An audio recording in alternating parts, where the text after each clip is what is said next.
Perbedaan sebuah keniscayaan mesti beda, dan kita pun jadi dari unsur yang berbeda. Kalau nggak bapak sama ibu kita itu kita nggak jadi. Kalau bapak kumpul sama bapak nggak jadi kita. Ini bisa jadi bangunan kokoh ini dari unsur yang berbeda. Ada unsur besi, ada unsur pasir, ada unsur air, ada unsur semen, ada unsur macam-macam ini. Betul tidak? Kenapa? Kita bisa menerima dan menghargai perbedaan masing-masing, kita tempelkan sesuai dengan fungsi yang siap. Monggo, jadilah orang siap yang baik loh. Sampai senang jadi maling pun monggo, jadilah maling yang baik. Maling yang baik nggak bakal mau ngambil milik orang lain, nggak bakalan. Maling yang baik tuh. Paling bojone dicolong. Bengi-bengi alon-alon dilorot. Itu biasanya nek digugah kan ngene alon-alon.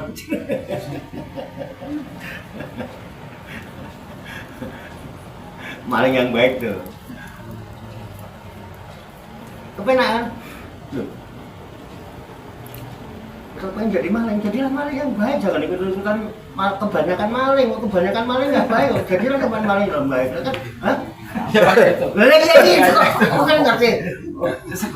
Ya, mengulang masalah saya tadi, Pak. Iya. Nih, jujur saya ngerti. Saya pemahaman saya kan awalnya kan ayat itu pukul rata. Iya. Jadi setiap kebanyakan orang itu pasti salah-salah gitu. Jadi sekarang udah clear aja. Enggak. Jadi kalau hal yang saya tangkap dari Pak Kiai, selama hal itu enggak dasar prinsip, boleh. Nah, saya udah clear yang tadinya kan enggak. Tapi Selama yang banyak itu ahlul hak kan? Iya. Nah, sekarang kalau banyak ahlul batil, buat apa diikutin? Iya, gitu Pak. Kan mendingan walaupun sendiri selama kita masih berada dalam jalur Iya. yang hak, kan gitu. Maksudnya gitu. Banyak Pak rombongannya kalau ahlul batil. Betul nggak? Kita sedikit, kalau ahlul hak nggak apa-apa ikutin yang sedikit, tapi ahlul hak.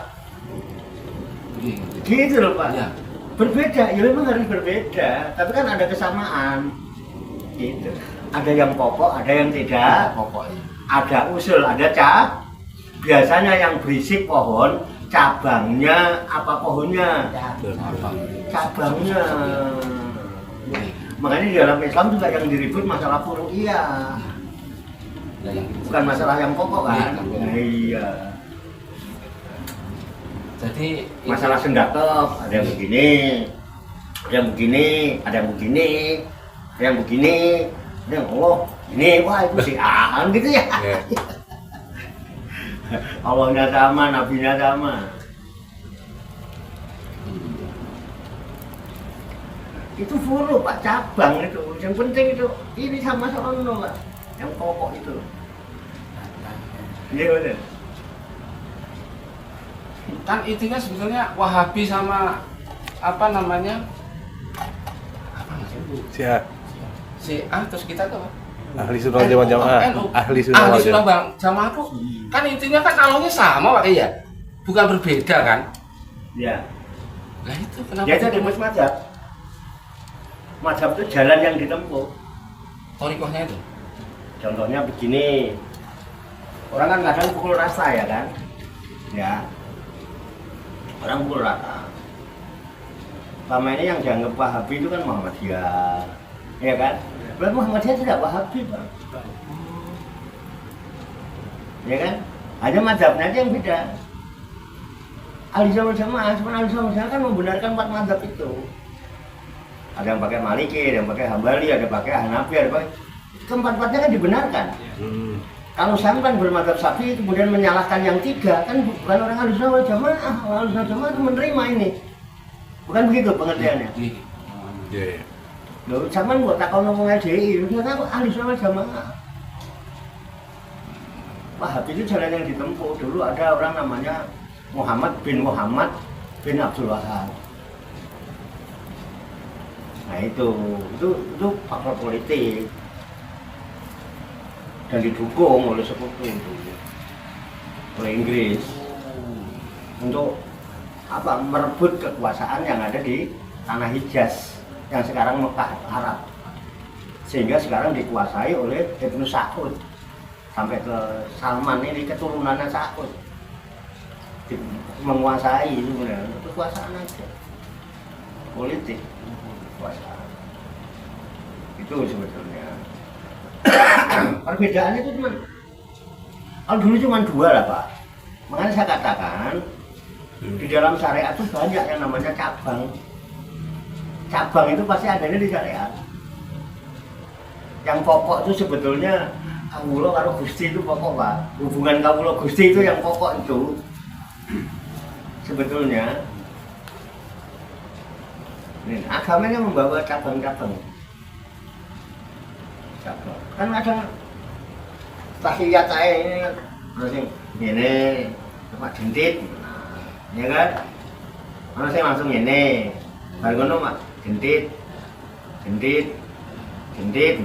Ada yang begini terus muter, ya kan? Ya itu kan furu. Makanya coba kalau belajar fikih itu menyeluruh gitu. Padahal yang dipakai dasar cuma satu. Semua yang dipakai masalah sholat itu solu kama ro'aitumuni usoli. Sholatlah kamu sebagaimana kamu melihat aku sholat. Aku ini Nabi. Orang zaman sekarang siapa yang melihat Nabi sholat? Tidak ada. Terus orang yang paling melihat sholatnya Nabi itu yang selalu berada di belakang Nabi. Siapa?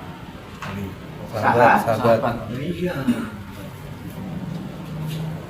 Gitu. Terus siapa yang sudah meneliti sampai ke sana?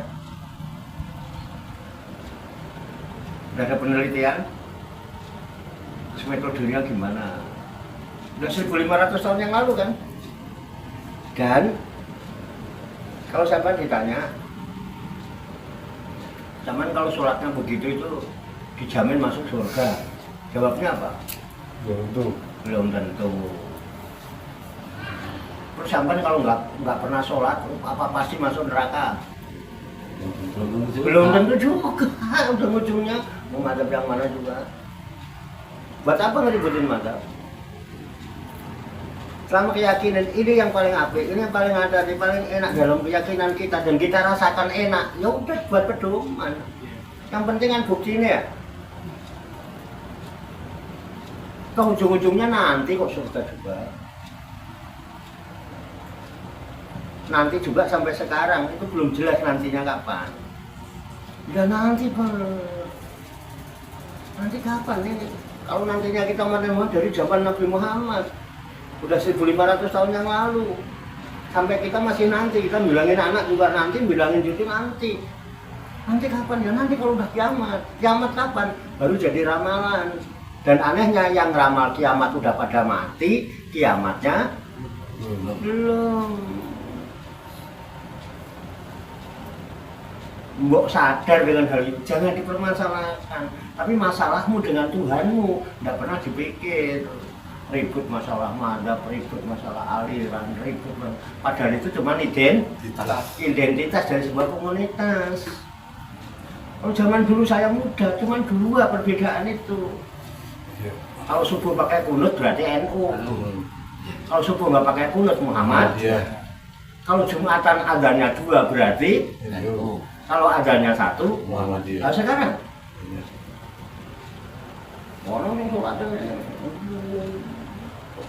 kan ada kelompok lagi baru mesti yang bukan NU bukan Oh dia.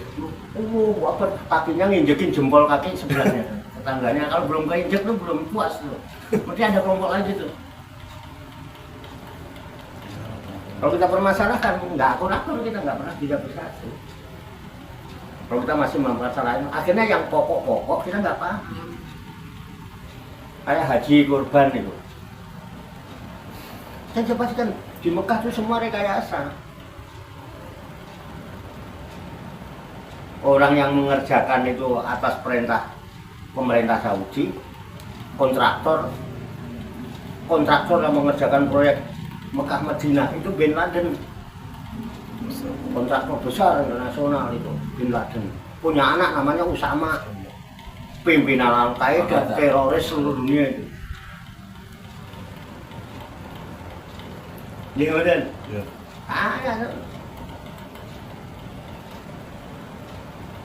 Kebetulan saya orang proyek, jadi kalau bicara proyek kalau apa?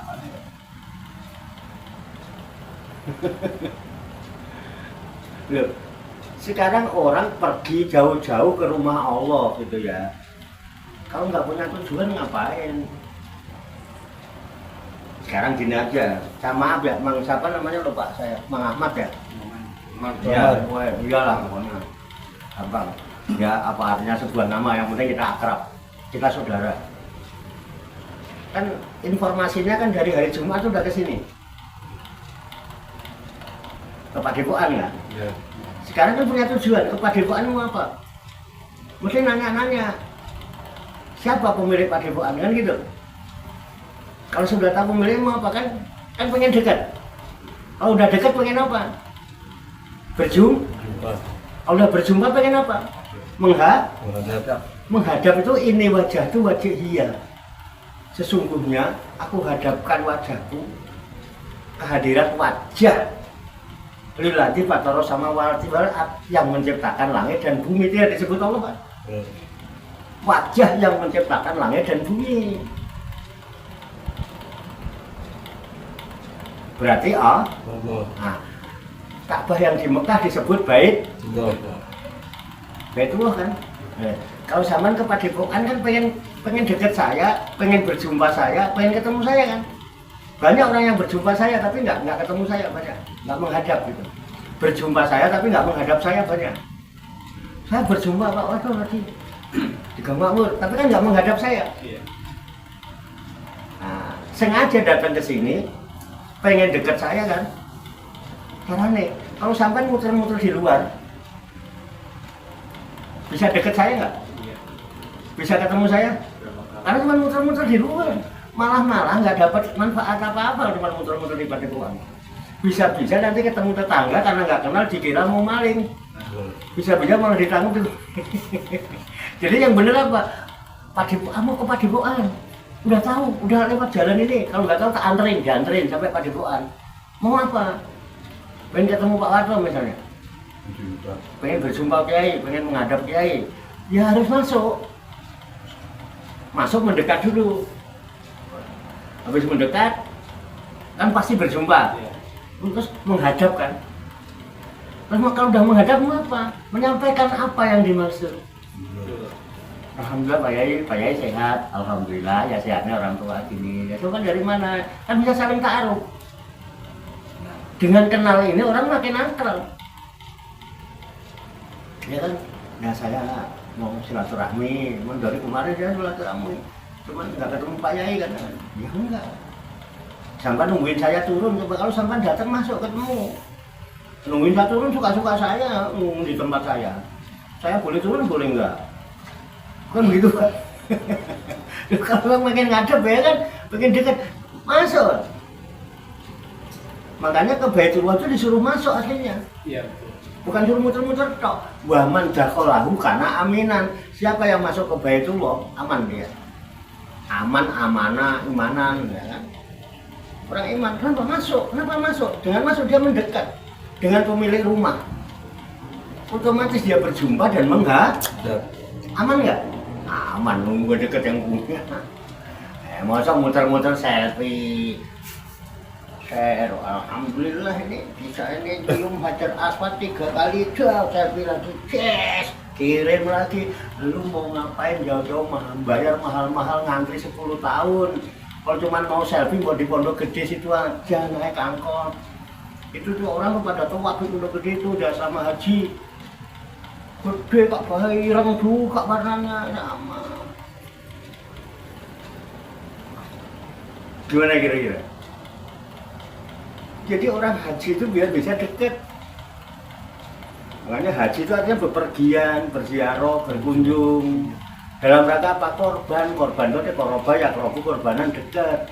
Berkunjung ke rumah Allah biar bisa mendekat kepada Allah, biar bisa berjumpa dan menghadap, sehingga puncaknya ini wajah tu wajhiya lillati fatara samawati wal arda hanifah wa ma ana minal musyrikin. Saya udah tidak musyrik lagi. Kenapa? Tauhid saya. Kenapa? Saya udah ketemu Allah sekarang. Terus Allah saya ternyata sama dengan Allahnya Pak Kiai.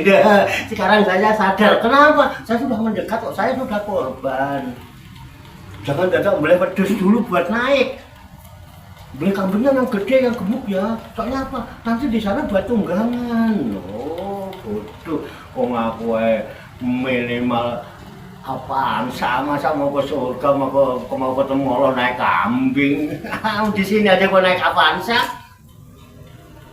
Masa di sana naik kambing yang kagak. Ini kan enggak cerdas. Yang penting korbannya bukan kambing dan sapinya. Beli pedes sebenarnya buat bangga-bangga berarti yang mana enggak punya nilai apa-apa.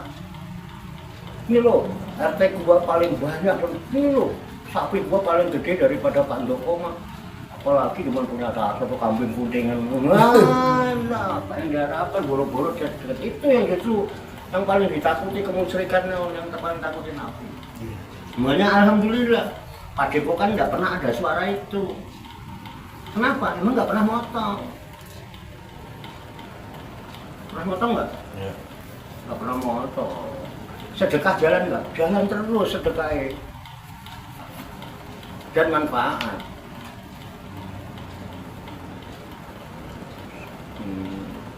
Makanya yang makan daging, makan asem-asem, makan sop, rendang, terus awalnya malah jadi rica-rica. Bukan yang motong, yang kurban malah. Aku orang motong yang aku kurban itu paling agak kalau dia puangan sampai anak mangan putu mangan itu mangan apa rantai. Puang ambilin kalau yang dekat yang mana? Kalau yang nggak dekat, oh apa dagingnya pun tak main. Yang kurban itu jualnya 4 kilo. Yang itu cuma dapetnya cuma pulang-pulang doang lah. Yang ada omongan beda-beda yang menyebar kemana-mana. Itu kan gampang. Alhamdulillah. Jadi gitu masalah mazhab ya. Di sini terbuka. Makanya sama nggak ditanya kan, sama mazhabnya apa itu enggak kan? Ditanya nggak tadi? Terus saya tanya sama agamanya apa gitu, ditanya nggak? Udahlah, jadilah baik. Asal kamu selalu baik, orang nggak nanya agamamu apa. Emang kalau mau nolong orang, tanya dulu. Ini ada orang naik sepeda, tukang es, kejeblos di got, jatuh. Loh, tolong, kok pengen lah iso tangi Pak, nggak bisa bangun tuh sepedanya, ngangkat ketiban sepeda lagi. Oh, tanya dulu, itu matanya kok sipit kayak Cino. Cina kalau agamanya apa? Wah, keburu kelenger. Tulungi sih, masalah agamanya apa urusan dia. Bukan gitu mana? Yang penting kamu jadi baik. Enak loh. Enak, makanya coba sampai kalau mau cari kronologis agama, nanti sampean sadar. Coba agama tertua di dunia, itu aja cari.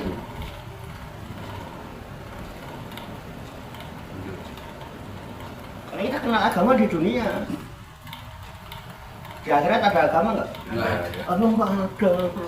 Oh di akhirat kemana? Tanya sama Gusti Allah agamanya apa? Mau dia, Allah ditanya agamanya apa? Coba kita lihat agama. Agama Hindu, pimpinannya menulis kitab. Apa kitabnya agama Hindu, Pak? Oh, biar sekolah ini ngisor pring gitu. Hindu itu kitabnya namanya Weda. Yang nulis siapa? Brahmana.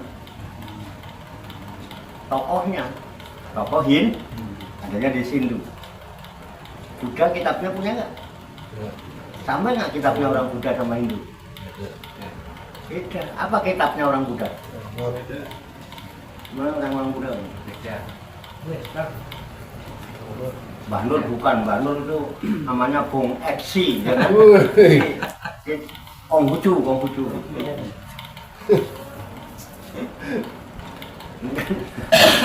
Cari ya bener, bercanda tapi serius. Jadi kalau Buddha, dia nulis kitab tokohnya. Ya, siapa itu Sang Buddha Gautama kan? Apa kitabnya? Tripitaka. Oke, Kristen punya kitab. Kitabnya apa? Injil. Ya, sekarang Islam. Kitabnya apa? Yang nulis siapa? Pimpinannya. Bahasanya apa? Ini kembali ke saya, Pak. Allah saya, kan saya sering bilang ya, Pak. Tak kenalkan Allah saya dulu lah. Biar kalau sama nanggep baik ikutin Allah saya. Kalau enggak jangan ikutin saya. Allah saya beda sama Allah yang dengan takutnya. Allah saya itu. Jangankan saya ngomong ngasih tahu. Saya belum ngasih tahu, Pak. Allah saya udah tahu. Coba, saya belum ngasih tahu. Duh. Ini ada hikmah. Setuju nggak? Nggak tahu, Allah jenengan nggak tahu loh ya. Kalau saya punya pengalaman sendiri, Allah saya nggak gitu, Pak. Saya kalau nggak ngomong sampai berkali-kali, saya ngomongnya harusnya minimal telu lah, baru didengar gitu. Tapi kalau Allah saya nggak. Jangankan saya ngomong, saya belum ngasih tahu, Allah saya sudah tahu. Gimana? Yang jenengan sepakat berarti podo. Begitu. Ya. Sekarang kalau saya belum ngasih tahu kan berarti tidak ngucap. Ngucap itu butuh bahasa. Ya. Perlu bahasa nggak? Perlu bahasa nggak? Perlu. Saya nggak ngucap nggak apa. Bahasa itu untuk ucapan. Saya kan diam aja. Saya nggak ngasih tahu nggak apa. Dia udah tahu. Saya pakai bahasa apa? Pakai bahasa apa? Kalau saya belum ngomong belum apa. Perlu nggak pakai bahasa? Perlu nggak? Enggak, Pak. Hah? Enggak perlu. Kenapa sampai harus pakai bahasa Arab?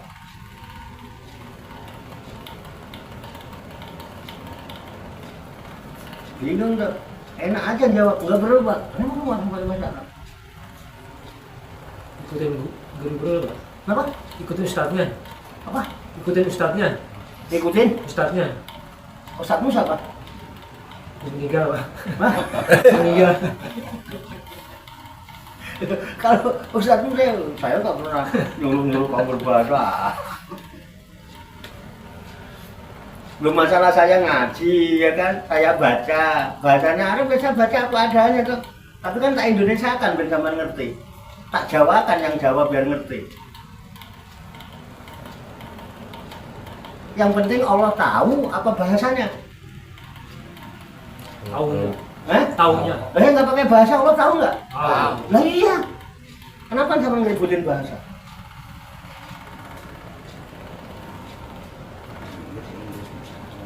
Terus waktu Hindu apa bahasanya Arab? Bukan. Arab Pakistan.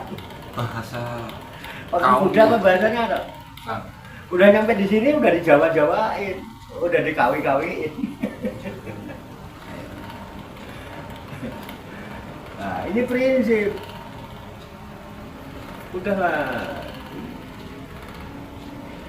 Banyak spiritual itu penting, Pak. Ya. Makanya di dalam kajian begini kelompok pimpinannya namanya macam-macam, Pak. Ada pemimpin proses belajar mengajar. Ada yang namanya mu'alim. Mu'alim tahu kan? Mu'alim itu kumpulan dari ulama. Orang disebut mu'alim. ada murabi. Ya. Malah murabi beda. Kemudian ada muadzib. Ada mursyid. Serupa tapi tak sama. Punya tupoksi yang berbeda. Ini benar. Mu'alim itu lebih condong pada ilmu-ilmu yang bersifat akademik, pikiran. Makanya mesti pinter dalil, pinter bikin fatwa syariat. Kalau murabi lebih condong kepada kerohanian, pembinaan jiwa, supaya murid-murid itu memiliki SQ. Sama ini harusnya minimal titelnya SQ. SQ itu spiritual quotient, kecerdasan rohani. Ini kita kan cerdas apa pinter? Nggak perlu dalil kan? Tapi nek sampean dalil pinter. Pinter dalil. Prakteknya, dalilnya mah cos. Wong boleh ngapalin. Yang mana kalau pinter rajin ngapalin? Paham Mbak? Jadi sampean mestinya Ahmad Sutarso SSK, sarjana spiritual quotient, sarjana di bidang kecerdasan rohani, kecerdasan spiritual. Kenapa? Ini dan ini nyambung, kepala dan dadanya nyambung. Namanya ulul albab. Apa ulul albab? Alladzina yadhkuruna Allaha qiyaman wa qu'udan wa ala junubihim. Orang yang ulul albab, yang berakal itu, dia selalu ingatnya hanya kepada Allah. Waktu berdiri Allahu Akbar ya Allah, waktu ruku Allahu Akbar ya Allah, bukan kunci hilang. Sami Allah liman hamidah ya Allah, sujud ya Allah, pas duduk ya Allah, berbaring ya Allah. Terus wa yatafakkaruna fi khalqis samawati wal ardh. Dia tafakur, dia merenung, penghayatan, sabatun nafsi, koreksi diri, akhirnya apa? Paham. Robbana ma khalaqta hadza batilan. Ya Allah, semua yang kau ciptakan nggak ada yang batil. Ya Rob, semua yang kau ciptakan nggak ada yang jelek, semua baik, semua bagus. Ya udah kalau gitu dibikin baik aja semua. Cerdas sebenarnya. Cerdas apa pintar? Allahu Akbar lagi berdiri kan suruh ingat kiaman kan berdiri. Alladzina yadhkuruna Allah qiyaman. Orang yang ingat Allah waktu berdiri. Allahu Akbar sebentar konki ingat. Itu sebetulnya setan yang kurang ajar Pak. Kita kan nggak ngingetin lo tuh terlintas juga emang. Ya setannya siapa? karena kamu nggak buang kemelekatan waktu wudhu. Karena emang mau berangkat udah belum apa-apa udah nyariin kunci. Itu faktor kejiwaan. Makanya murabi itu arahnya ke situ, bukan sekedar membersihkan kotoran pakai air. Mana yang bersih nggak bersih, tapi yang dihilangkan itu melepas Pak, bukan menghilangkan, melepas segala bentuk kemelekatan. Namanya lepas, kadang-kadang datang lagi. Ya udah lepas lagi kalau mau sholat. Ya yang di luar sholat datang, tapi pas waktu sholat wudhu, artinya lepas semua kemelekatan. Kemelekatan yang melekat di pikiran dan hatimu, yang kamu kepikiran dan keingatan itu pun dilepas saja. Kiaman ingat Allah, lungguh ingat Allah, berbaring ingat. Keren ya? Keren, itu baru. Oh ngaji orang ini, wah ngaji pol-polan deh Pak. Oke sampai jam lewat jam 12. Ntar dibilang mamang orang Syiah gitu.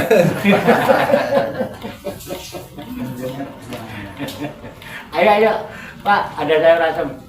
Kita cukupin aja ya. Cukupin. Kita cukup dengan baca hamdalah bersama. Alhamdulillah. Amin. banyak kekurangannya, banyak kesalahannya. Saya mohon maaf. Assalamualaikum warahmatullahi wabarakatuh. Waalaikumsalam warahmatullahi wabarakatuh.